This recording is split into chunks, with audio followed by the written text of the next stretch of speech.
I began sowing fruit because I was tired of throwing things out all the time. I had been on a trip to India and was impressed with how each scrap of paper, each bit of wire was used to its maximum, to the very end of its possible useful life. So, absent-mindedly one day, I stitched up the skins of 2 oranges I had eaten. A few months later, I moved out of New York. I thought about a beautiful sculpture that a friend who died that summer had made, a loaf of bread broken in half and stitched back together with brilliant red embroidery thread. The piece was beautiful, the thread hanging thick and shiny, almost like blood pouring from the bread. I began sewing up banana skins and orange peels most mornings after breakfast. This act of repairing was helpful to me. The quiet, repetitive act of sewing was satisfying to me in some way I didn't really understand. I didn't think of this as making art at all. The sewing was an obsessive act. It gave me great pleasure. I almost always sew alone. It gave me time to think, time to mourn, and time to mull over many parts of my life that I'd look away from before. This act of fixing something broken, repairing the skin of something after the fruit of it has gone, strikes me as both pathetic and beautiful. At any rate, as intensely human. We need eulogies and relics, monuments and mementos. This act of sewing guides my thoughts. Whenever my thoughts drift, I'm drawn back to what is in my hands. An orange peel, the fruit eaten. I sew it closed, restore its form. Using pretty thread, buttons, and old zippers, I'm also decorating it. This mending cannot possibly mend the real wounds, but it provides a symbolic place for me. Like memory, these skins are not the substance itself, but a form reminiscent of the original. In some ways, the fruit are like photographs. It's not the fruit itself, but it looks a little like it. The skins themselves decompose quickly. They are fading and cracking and turning to dust as I write this. It's an absurd act of repair. The very essence of the piece is to decompose. The absurdity, irony, pain, and humor of it is that we attempt to hang on to memory, but we forget. I've decided to keep this group of sewn fruit together as one piece to decompose on its own time. I will continue to add to it. My wish is to find a place somewhere, a room where all the fruit can be installed and stay undisturbed until it's all dust. Zoe Leonard.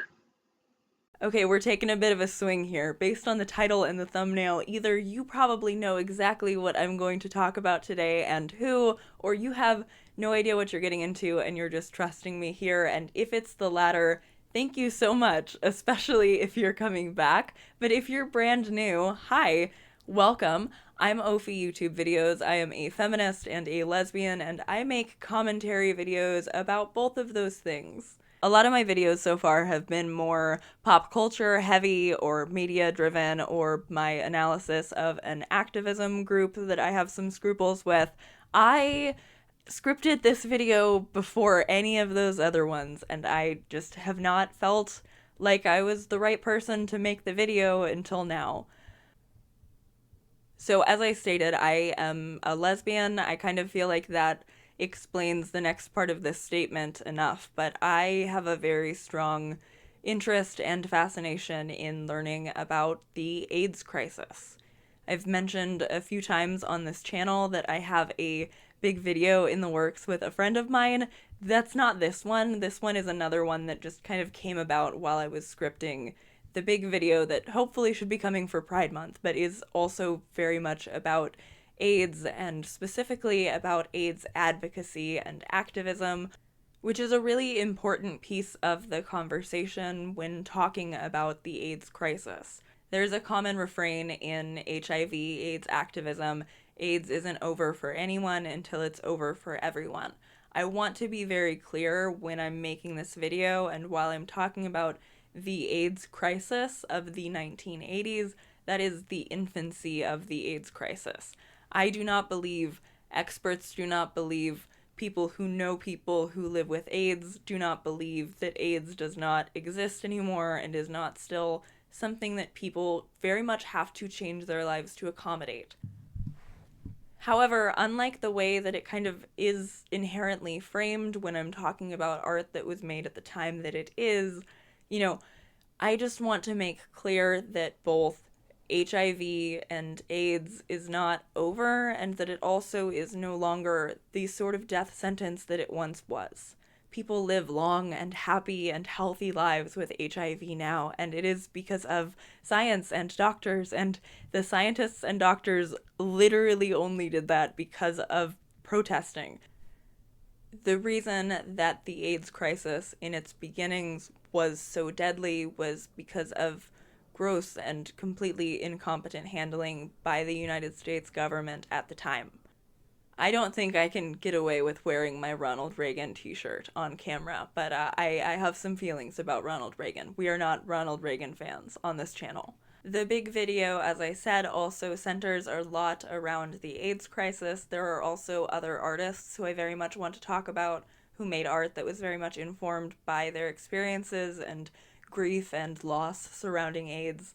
But again, I want to say, if somebody is watching this and they are HIV positive, or they are afraid to be tested because they're afraid that they're HIV positive, this piece of art that we're talking about is incredibly moving and powerful and salient, but also it is not something that you need to fear so much that you cannot access treatment. You can access treatment, and that treatment can make your life so much more manageable. People would love to help you. People are there to help you. There is nothing bad or wrong or shameful about having contracted HIV or any STD or any disease at all. This video is not a comprehensive history of the AIDS crisis or the failings of the United States government to address it. I am not educated enough for it to be a rundown of where HIV treatment and medication is today, other than to tell you that I've seen it, I have friends. You will be able to live a long life now. It is no longer the way that it was when this piece of art was created for everybody. And that even if medication does not currently feel accessible to you, there are many, many people who would like to help you. I'm going to link in the description below to some general resources that I have found online. If anybody in the comment section is aware of better or more specific ones I should link in videos like this, please let me know. The artist that I think you may or may not have heard of before is named Zoe Leonard. Zoe Leonard is, I think, most famous, at least amongst me and my peers, for a poem of hers that tends to circulate in election Novembers. You may have heard it. Also, as a note, both for sensitivity's sake, as you've noticed, this video is about the HIV/AIDS crisis. This video also is about to use a clip from a poem that uses slurs in it. And I don't subscribe to the algorithm game of talking around things or censoring things out when I'm using somebody else's work, so I would very much appreciate it if you would consider subscribing to me if you'd like more videos like this in the future. This is from Zoe Leonard reading her poem at the Whitney, which is actually also where I got to see the art piece that we will be discussing today. Although I did not get to attend this particular event, I just watched it on YouTube multiple times and captioned it for you here. I want a dyke for president. I want a person with AIDS for president. And I want a fag for vice president. And I want someone with no health insurance. And I want someone who grew up in a place where the earth is so saturated with toxic waste that they didn't have a choice about getting leukemia. I want a president that had an abortion at 16, and I want a candidate who isn't the lesser of two evils. In this poem, we can identify this red ribbon that runs through the rest of her work. The trauma of living through the early days of the AIDS crisis. Zoe wants a president affected by the disease, a president who lost their last lover to the virus, who still sees that in their eyes every time they lay down. And I want a president who lost their last lover to AIDS, who still sees that in their eyes every time they lay down to rest, who held their lover in their arms and knew they were dying. I want a president with no air conditioning, a president who stood online at the clinic, at the DMV, at the welfare office, and has been unemployed and laid off and sexually harassed and gay bashed and deported. I want someone who spent the night in the tombs and had a cross burned on their lawn and survived rape. I want someone who's been in love and been hurt, who respects sex, who's made mistakes and learned from them. I want a Black woman for president. I want someone with bad teeth and an attitude. I want someone who has eaten that nasty hospital food, someone who cross-dresses and has done drugs and been in therapy. I want someone who's committed civil disobedience. And I want to know why this isn't possible. I want to know why we started learning somewhere down the line that a president is always a clown, always a John and never a hooker, always a boss and never a worker, always a liar, always a thief, and never caught. I talk a bit more about my experience with having seen Strange Fruit in person later on in the video, but I do remember that this poem also was part of the retrospective that I got to see of Zoe Leonard's work. I remember I tagged along behind one of the last tour groups that would have gone through and seen all of that, the way that it had been assembled in that room. It was so late in the exhibition being there that it was no longer even on the pamphlet I brought home that day. Something else was going to be put in very soon. This was the very last day. I didn't know it was there. I went to go see something upstairs, an exhibition about the history of protest that I still love and think about often, that I would just feel amazed to have been in the same room as many of those pieces. If I would have known that I knew who Zoe Leonard was, and I would have seen that there was a Zoe Leonard retrospective, I likely would have made the trip to New York for that, but I didn't. I was like wandering through, just looking at everything on my way up to the main feature. The tour guide read the poem aloud. It was printed off in small typeset, like it had been from a typewriter. It was a focal point where your eye sort of naturally rests in the exhibition. So you see it, and I kept thinking that it must have been that poem and was not surprised to be proven correct. The Whitney Museum in New York also has the High Line, which is an old abandoned set of train tracks. Very cool. And they have public art installations there. So I think not concurrently with this exhibition that I saw, but concurrently with the event where Zoe read the poem and the 2016 election, there was I Want a Dyke for President up by the High Line in like billboard format. I will put it up on the screen. Anyway, I remember being the youngest person there by a long shot. The only person who I felt was visibly anything other than straight. It appeared to be a group of women who had all come together and were older and not very familiar with much of the culture. And I remember them laughing at the final line. We had already gone through Strange Fruit, which, you know, this story might make more sense once you know what that is. If you don't already, I'm sorry, but, you know, rewatch value, I guess. We had already been through this emotionally devastating exhibition about the AIDS crisis and had it explained to us, and I had cried a lot at that, and I cried a lot again while the tour guide was reading us this poem. I cry a lot at museums. That's not special to this one exhibit.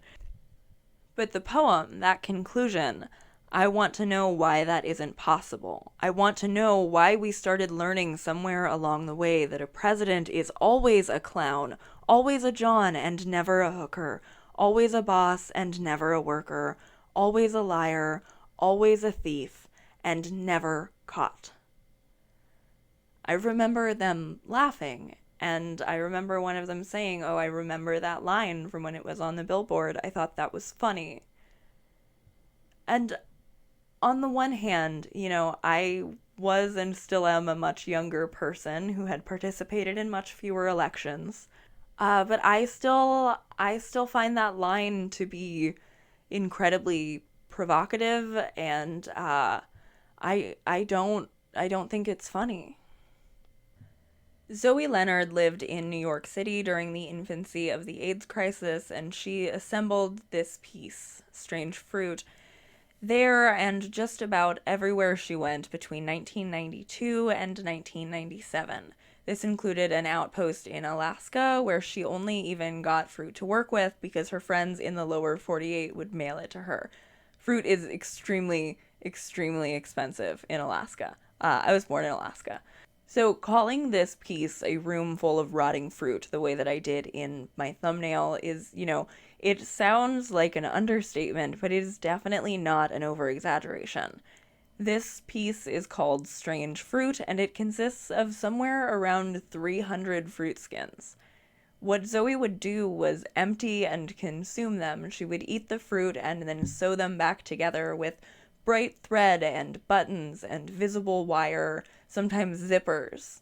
Orange peels coming back together to look like deflated lumpy softballs, and banana skins that are just fully black. The visible thread brings to my mind the Shishiko style of visible mending, when you reinforce a hole without looking to hide it or make it blend in.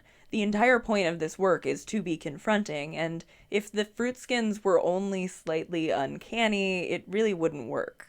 That's not just my read on the piece either. Zoe worked for years with a scientist to try to figure out how to best preserve the work once people started to show an interest in the piece. I'm gonna link my sources, like always, but she says this. Over the course of the couple years where Christian and I were sending things back and forth, basically Christian went all the way.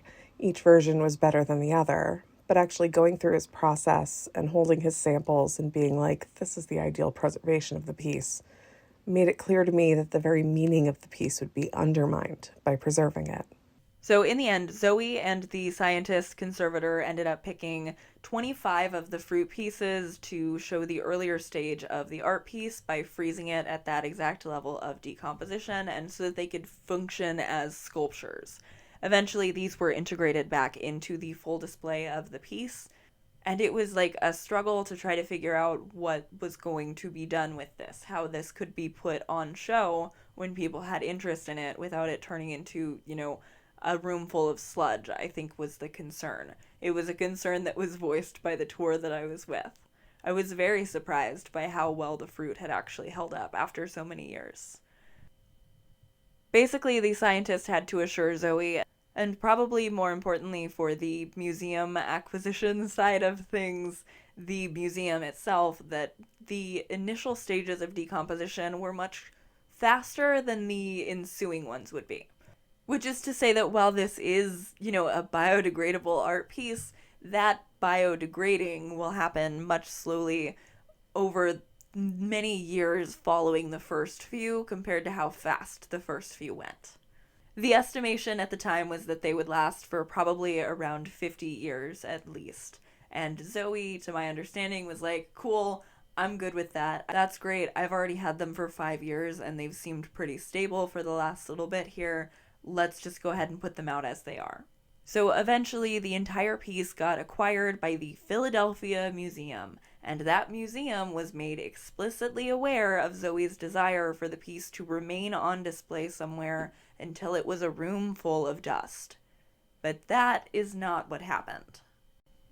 The Shishiko embroidery is not the only thing that Zoe's stitch work calls to mind here. In the context of this piece, I think it's important. The sewing is something that she actually picked up from a close friend of hers. David Warnakovitz is another iconic gay artist that I think more people know about than give themselves credit for. One of my favorite of his pieces actually did get a little notoriety bump recently when Dan Levy wore it to the Met Gala, but I think he's most famous for a piece called One Day This Kid, centered around a childhood photo of himself, and for a jacket he wore and was photographed in at ACT UP protests that says, "If I die of AIDS, forget burial, just drop my body on the steps of the FDA." That bespoke denim jacket is probably the most famous, but definitely not the only one of David's textile art ventures. And David certainly isn't the only AIDS activist or artist who made things to do with AIDS who used textile arts. The very existence of the AIDS quilt proves that. But knowing exactly where Zoe picked up the sewing habit, hearing her credit that loaf of bread that he sewed back together, I think just adds a really beautiful piece to this story. And so does this passage in response to her anxiety about a project of hers not doing enough to, reflect back all of the horrors that they were seeing in the way that David and some of their other contemporaries did in his work. It said that she was showing him her photographs of these clouds from airplane windows, and his response was, "Zoe, these are so beautiful, and that's what we're fighting for. We're being angry and complaining because we have to, but where we want to go is back to beauty. If you let go of that, we don't have anywhere to go." David Warnakovitz passed in 1992 of AIDS-related complications, less than 5 years after he was first diagnosed. This work's full title is Strange Fruit, parentheses, for David. This particular section of the video deals with discussions of racism, specifically anti-Black racism, United States history of institutionalized racism, and lynching. If any of that is a trigger to you in a way that learning about the AIDS crisis is not, I will provide a timestamp in the pinned comment below. You can skip directly past this. It is, however, important historical context for people who look like me, who are white, and who are not going to be further traumatized. However, I will not be showing any images of anybody brutalized on my screen. That goes for all of my videos, particularly this one and this subject matter.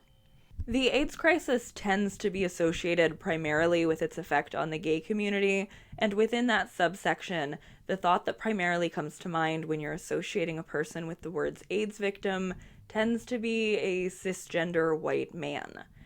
This wasn't and isn't the only population disproportionately affected by the virus, though. And Zoe Leonard's statements included more than just her white gay friends in the people she was seeing stigmatized by the disease. She mentions people of color, sex workers, IV drug users, people who still face significant struggles in acquiring adequate health care. Zoe's piece takes its title from a song of the same name. Strange Fruit was made most famous when it was recorded by Billie Holliday in 1939.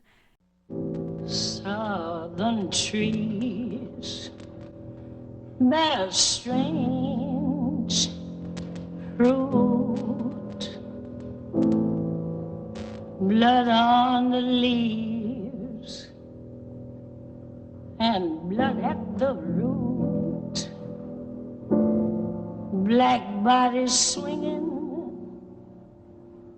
in the southern breeze, strange fruit hanging from the poplar trees. It is an American protest song that was written and originated by Abel Meropool, and the song began its life as a poem originally entitled Bitter Fruit, published by Abel in a teachers' union magazine. Abel had seen a very famous and very traumatizing image that again will not be shared in this video of a murder that took place in Marion, Indiana. The murder victims' names are J. Thomas Shipp and Abram Smith. On August 7th of 1930, the prison that they were being held in was broken into by a frenzied and bloodthirsty white crowd. A third person had been arrested with them, a 16-year-old boy who was also brutalized but who narrowly avoided the murder due to a white woman's account being more credited than his own. And though nobody involved in the lynching of J. Thomas Shipp and Abram Smith would ever be charged or see consequences for their actions, James, who I will say again was a 16-year-old child, was charged as an accessory to murder after the fact, and he spent several years in jail for a crime he did not commit.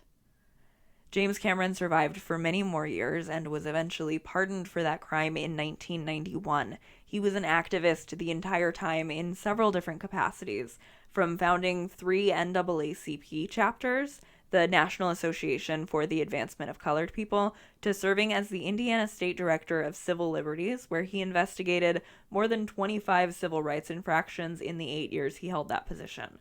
He continued to receive death threats for the rest of his life for the kind of work that he did, but it didn't stop him from accomplishing an incredible amount before his passing in 2006, including the founding of America's Black Holocaust Museum, which is in Milwaukee, Wisconsin, very extensively cataloged online for virtual visits and linked in the comment section below.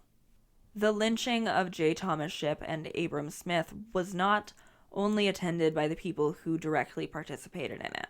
Part of the threat inherent in these murders was usually the way that the bodies would be left on display for days afterwards.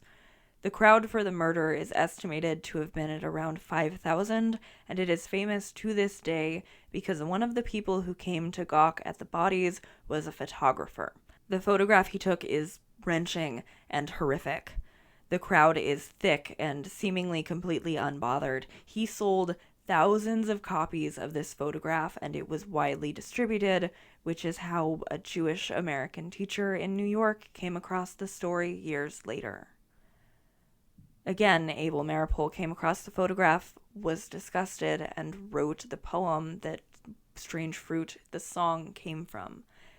It isn't difficult to find online, and honestly, if you're white like I am, I do think that it is very important to understand that these kinds of things were being printed and sold and handed out gleefully on postcards by our ancestors.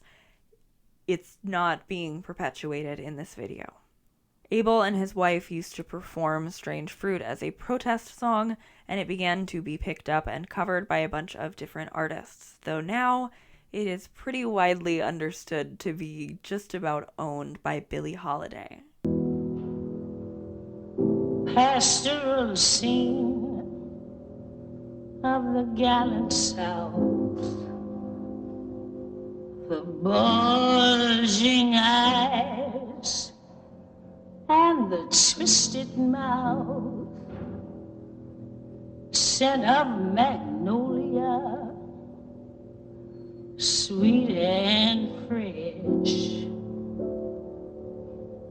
Then the sudden smell of burning flesh.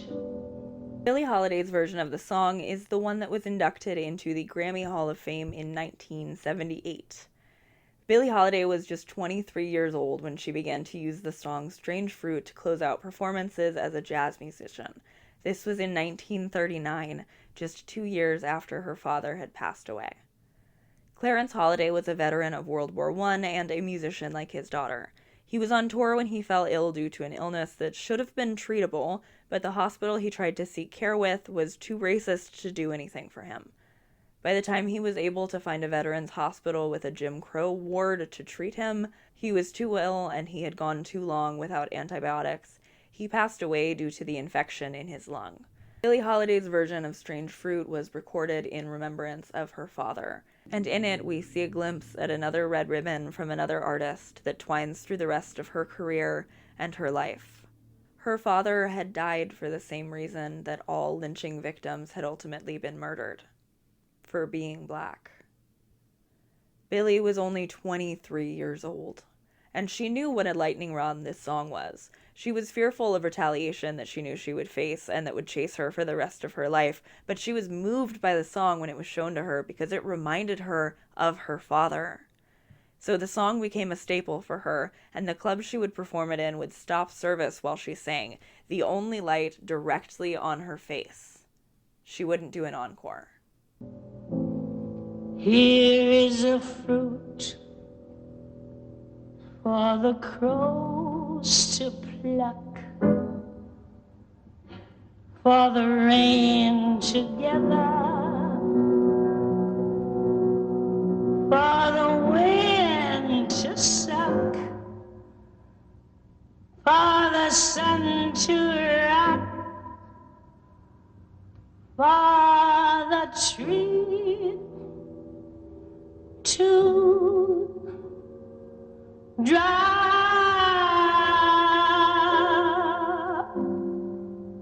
Here is a strange and bitter cry.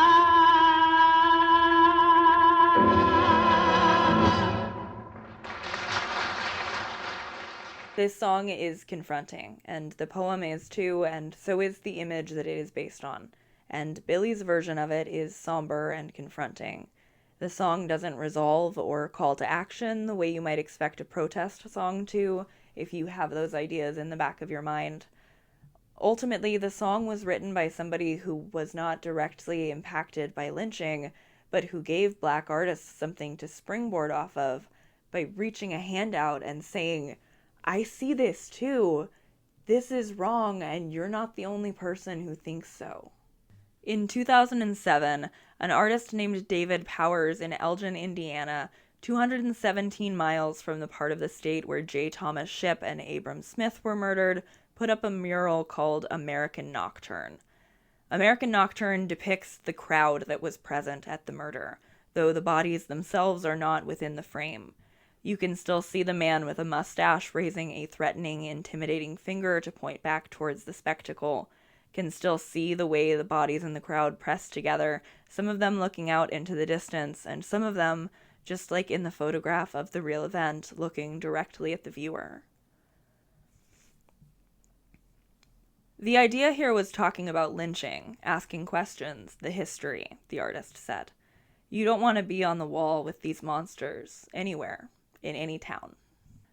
David was working with a group of students from Judson University and was apparently responsible for sketching out the figures that the students would later paint. He allegedly didn't provide context to the city who had commissioned the work for what he had based the image off of, though its intended message when it was commissioned was always something to address racism. So this resulted in a press storm in 2016 when reports about the piece began to circulate, including people who had walked past the mural without realizing what it depicted, complaining about feeling tricked when they were confronted with its source. The mural was taken off display in 2017 and now seems to be held in a storage room purgatory of sorts, as far as I can tell. No one seems to be sure where to put it. I think David Powers knew exactly where to put it. On the street in Indiana, somewhere it would confront white people. I would feel very differently about this mural if it depicted the bodies of J. Thomas Shipp or Abram Smith the way that the original photograph does. But Powers has literally reframed it. He has used this to confront the viewer with the nonchalance and ease and excitement that white people would attend these brutal murders with. American Nocturne is a piece that branches off of the same initial seed that inspired Abel Meropool to write Bitter Fruit in the first place, and each of them took a piece from the photograph that was being peddled to expand into something more confronting. Strange Fruit is a deeply collaborative work in every iteration that I am aware of. The song built upon with every layer of context and history and personal connection, not ending its lifespan with its permanent ties with Billie Holliday, but evolving, being covered later by Nina Simone and Jeff Buckley and Susie and the Banshees, among countless others, being transformed and interpolated and sampled into work in completely different genres, and ultimately lending its name to my favorite piece of art, a room full of rotting fruit. Again, I did not know Zoe Leonard's name when I went to the Whitney in 2018. I was familiar with I Want a President.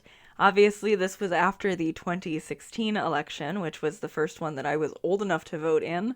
This actually, like I said, I followed around the tour guide, and this was the first tour at a museum that I ever did.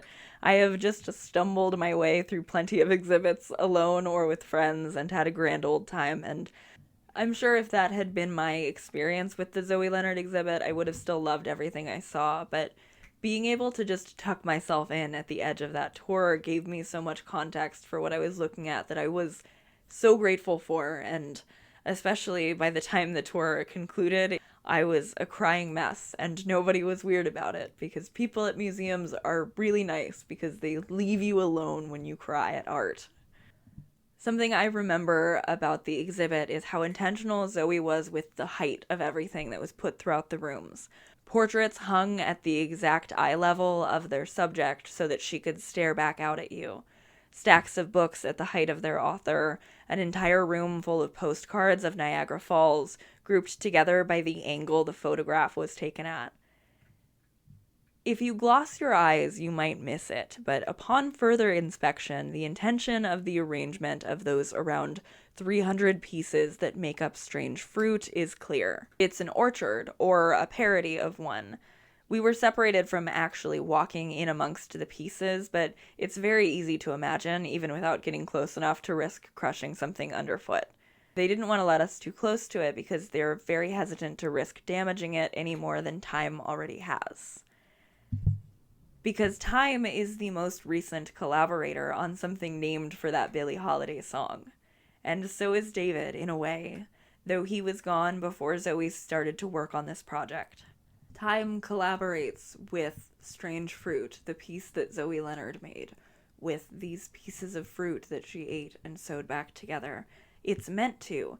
That's something that was meant to be on the forefront of the way that it was displayed by the museum that acquired it, but the survey that I saw at the Whitney in 2018 was the first time that the piece had been on display since 2001, just 4 years after being acquired by the Philadelphia Museum. Zoe Leonard and the curator of the Philadelphia Museum worked together on a letter about the intent of the piece, again linked below, and though she had originally been hesitant to let a museum acquire the piece without their clear agreement to permanently dedicate a room to the piece, she agreed on what appear to me to be pretty clear conditions that it would be regularly displayed and photographed. Even with those conditions, the Philadelphia Museum did try to change the exhibition, writing to her with a request that pretty clearly irked her, wanting to move some of the installation to be displayed piecemeal on shelves or hung up in bunches like she used to display it when the piece was still growing. She wrote back to decline. Strange Fruit did go through a long evolution before it was even titled Strange Fruit. Varying numbers of elements installed on windowsills, shelves, in piles, and on the floor. At the time of acquisition, the configuration and placement of the elements had been defined, and these aspects of the work should not be altered. Although the individual elements continue to age, fade, and change, the conceptual and formal aspects of the piece must remain constant. In our long and complex negotiations preceding the museum's acquisition of Strange Fruit, we spoke a great deal about allowing for the time-based aspect of the work. Although the museum signed no legally binding contract, I was led to believe that Strange Fruit would be exhibited on a regular schedule for long periods of time. As you know, my original vision for Strange Fruit was to install it permanently somewhere, so it would be on view continuously as it changes. It was a compromise to agree to have it exhibited intermittently, rather than on permanent display. It seemed a good compromise because of the wonderful context of the museum's collection and your enthusiasm about Strange Fruit. There seemed to be an understanding that the process of disintegration is integral to the artwork, and that it is essential that this process is visible. I trusted that the regular schedule of exhibition would adequately express the time-based aspect of the work, and I trusted that the museum was committed, even eager to follow through. Even after this letter, the original understanding the work was acquired under was not respected.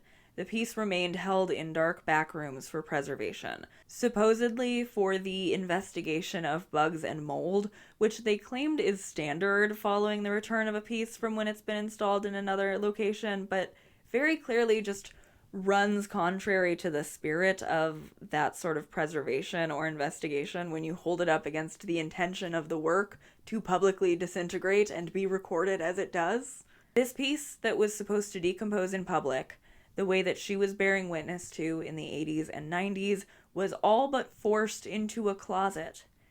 The intentions of the museum to preserve the piece are well and good when it's a painting or a tapestry you're trying to keep from getting eaten by moths, but the intention behind the piece was already decided the first time Zoe declined to continue working with the scientist to preserve the fruit.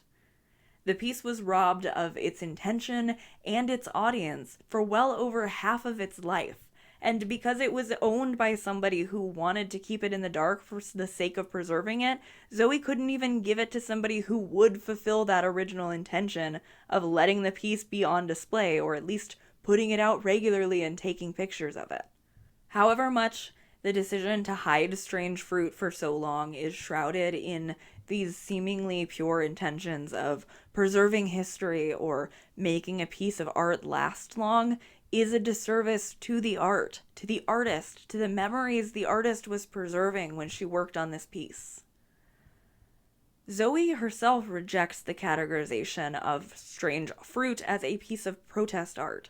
She characterizes herself as sewing these little fruit husks obsessively. She says that it was an act of mourning, of grieving. The point of the work was to make other people confront things the same way that she did, to reach a hand out and say, "Do you see this too? Are we the only ones who see how wrong this is?" The conversation that I overheard that morning between my random tour mates at the Whitney was, I think, the exact sort of conversation that Zoe intended to spark with this piece. They were confronted by the piece in a way that raised a completely different reaction in them than it did in me. The tour guide was explaining this struggle between artist and museum, was telling us exactly how amazing what we were seeing was. But the women who were in my tour group sided with the Philadelphia Museum. They said that it was a shame that if this was just shown all the time, it would disappear, that of course it should be preserved. They were horrified to learn that even the printed photographs in the other room would fade with time, that the fruit is merely an acceleration of something that will happen to every piece of art, no matter how famous or well preserved. Zoe Leonard worked on this art as a ritual, as mourning, as a piece of art that was meant to outlive the friend it was named for, but to decompose and to waste away in public view, to give the public something to view, to not look away from. Was it preservation that led to the fruit being locked away, or was it a lack of interest? Was it an inability to display it correctly, or is it an unwillingness to maintain an eye on a crisis that still kills people every day around the world, and especially still in the country that it was made in? Zoe Leonard ate a banana after her friend died, and she sewed the peel back together, and that peel still exists. What a disservice to both of them to pretend like that was so long ago that it needs to be locked away like an ancient artifact. The preservation of work by marginalized voices cannot and must not come at the price of those voices being heard in the first place.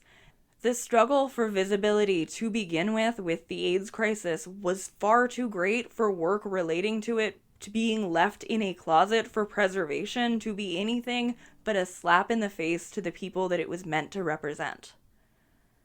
What the Philadelphia Museum did to strange fruit for 17 years was wrong.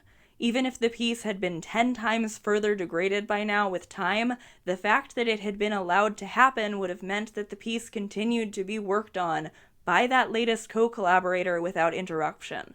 Zoe Leonard has always meant for time to be inextricably linked to the presentation of this work, and I wish that I had year-by-year examples that I could show you with a really nice stop-motion camera that had been put up in a museum that kept a room just for this piece of work so that we could see it whenever we wanted to.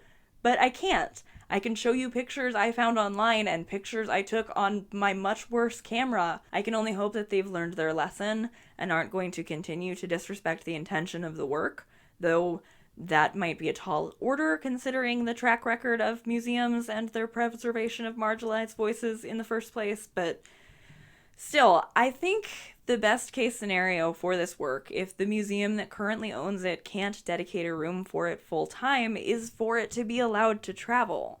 For the piece of work to have more of a relationship with time than the people it was inspired by got to have, but not to be so removed from them as to be safe from its effects entirely. And for as many people who can be confronted by this work to be confronted by it.